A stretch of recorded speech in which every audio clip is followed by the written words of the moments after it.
Froggy, what, 150? Yeah. Gets you like membership, gets you, I mean, it's a big weekend, isn't it? Yeah, something I'm very proud of, and probably something I didn't think I'd get to throughout a lot of stages in my career. So to get here and, as you said, achieve life membership for this club is something I hold very dear. Through those moments, we thought Yeah, a few of them.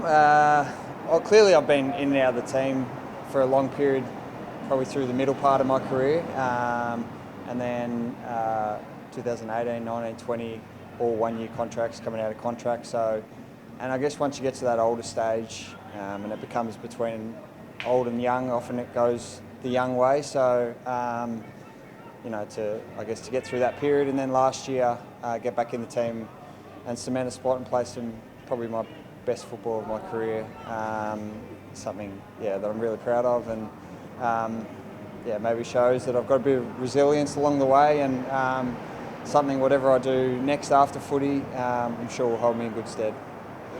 that's what I see, the resilience, and I reckon the young kids look at that and see they can just keep going, keep trying to play on. That's probably what I've brought to the leadership group at various stages, in that I've played a fair bit of NEFL or VFL, and so I can sort of relate to a lot of guys who have been in and out of the team, unlike your Dane Zorkos and Harris Andrews of the world, who just cruise along and get their All-Australian jackets. But something I'm very proud of, to play 150 games for the club.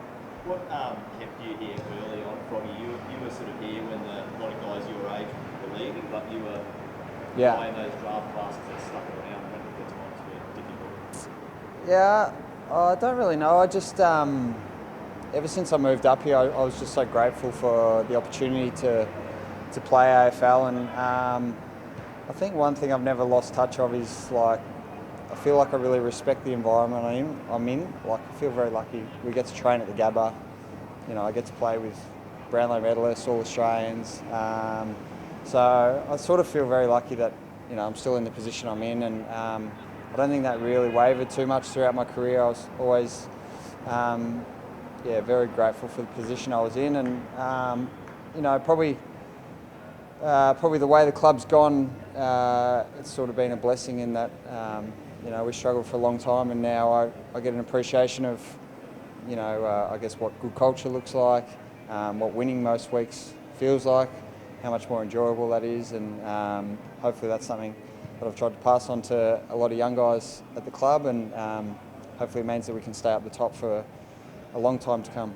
You've been there through that culture shift. What do you think's changed at the club in your time here? I think we probably started to value people a lot more. Not necessarily, just the output that you can put on the field, but also contributions around the club, and the sort of person, the sort of values that you bring to the club. So I think that's probably primarily, and clearly that's led from Fags and David Noble when he was at the club when they first came, and probably Greg Swan as well. I think that's probably the main thing. I reckon you're part of that. Last year we saw you open your home, the gym downstairs with, to allow players to bring during COVID. Yeah. Could you imagine anyone doing that maybe 5 or 6 years ago? That's crap, but that's just... Yeah, no, you're probably right. Because probably unfortunately we used to have a culture where, if you did extras and that sort of thing, it was sort of, I don't know if you can say this, but taking the piss out of, like laughed at a little bit, and as if you're trying to sort of suck up to the coaches or whatever. But clearly that's changed now, and those sort of behaviours are really encouraged, and therefore you see more of it. So that's a pretty simple example, but that's something that's really changed around the club. This weekend, the match. Like, we ask this to every player every year, probably, but what does the rivalry mean to you? You're one of the only guys left that was here at the start. Yeah, we lost that first game, didn't we?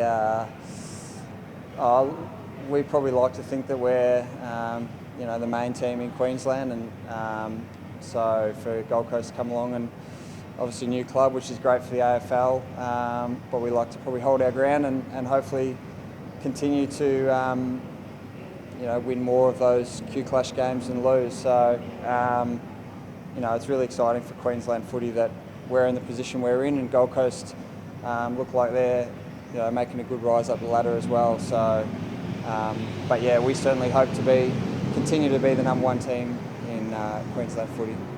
Are they in a spot where maybe you guys were a few years ago in terms of their... Yeah, there's certainly comparisons there, absolutely. I think from what I've seen, sort of that, for large majority of the game, they play really, really good footy, and then unfortunately in small periods they potentially lapse a little bit, and that's certainly something we went through. So, I'm sure it's going to click for them very soon, and just hopefully not this weekend. Yeah, he seems to be progressing well. So saw him in his sunglasses before, which is probably indicative of this Queensland weather we've got at the moment, which is pretty good. But no, I think I was talking to the rehab coach. I think we get 5 guys back through the VFL this week. So they're all smaller injuries, but just adds to getting more depth and more guys playing. So yeah, it's really exciting. Where's one of them? Not sure. I don't know. Bez is, I'm not sure how he's going. Just tracking them quietly, I think.